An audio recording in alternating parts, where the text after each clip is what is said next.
everyone, and welcome back to Wednesday here on the Pagan Perspective. I'm your host, Eric. This week we're talking about creating your first spells and rituals.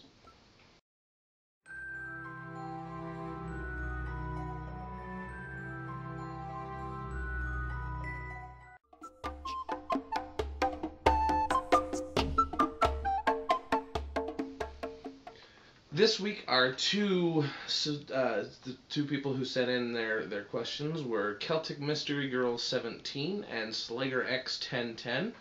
Celtic Mystery Girl 17 wants to know, could one of our next topics be on how to make our own ritual or spells, like a unique one that works well? They don't know how to create one, so please, if we could answer that, thank you.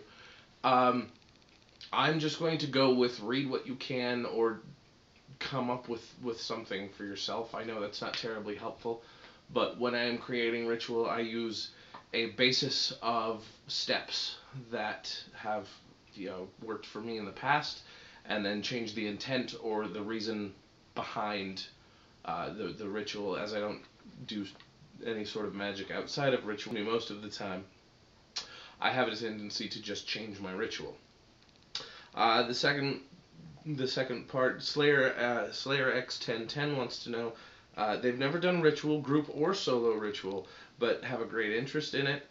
They were wondering if we have any advice on how they should go about their first one. Also wondering if we would say which is better to do as your first ritual, a group or solo ritual. Well, I'm going to explain very simply the steps that I use to make to do my own ritual. None of the details, because I think the details are a personal thing that you should then put into practice yourself. When it comes to whether or not your first ritual should be a solo ritual or a group ritual, I can't say one way or another. I think that's for you to decide as to whether or not your first experience with ritual should be with someone that you trust and want to experience that with, or if it's something that you want to do on your own so that you can get a feel of kind of what you want out of it. Anyway, when it comes right down to ritual, there are 4 parts to my ritual, and the parts are the setting space and opening, the flowery oration of purpose, which is basically the part where I talk about why the ritual is happening, the ritual action, and then closing. So the 4 parts are in the opening is when you set space, you create your circle if that's what you do. You call the gods or the drakes or the corners or the elements or whatever it is you do to set sacred space. That's something you have to decide for yourself, especially if you're the one setting up the ritual.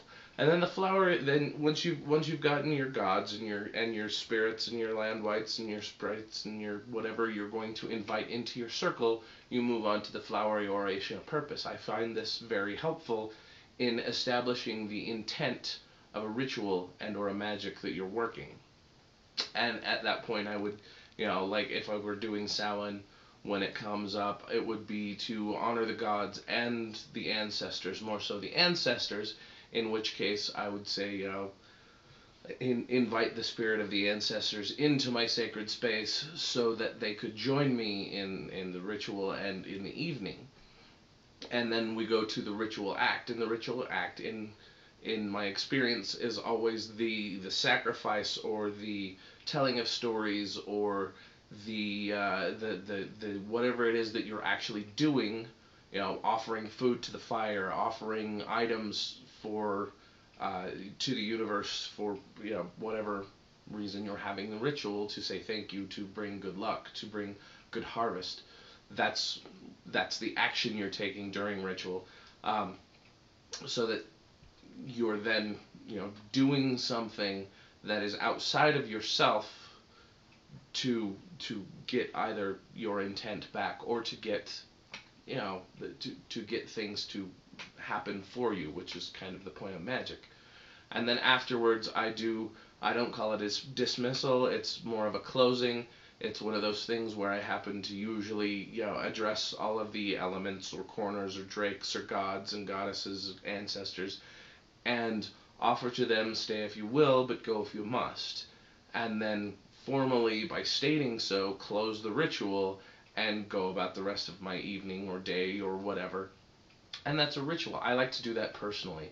is that's those four parts. I like to have those four parts in ritual. As for spells, the spells are what I do in ritual, I guess you could say, but I don't often do that outside of ritual. Anyway, so this is kind of a short video for this week. If you have any questions, comments, or concerns, feel free to put those in the comment section below. I'll get to them as soon as I can and as often as possible, at least for the next week or so. But thank you for watching, everybody, and of course, until next time, Odin be with you.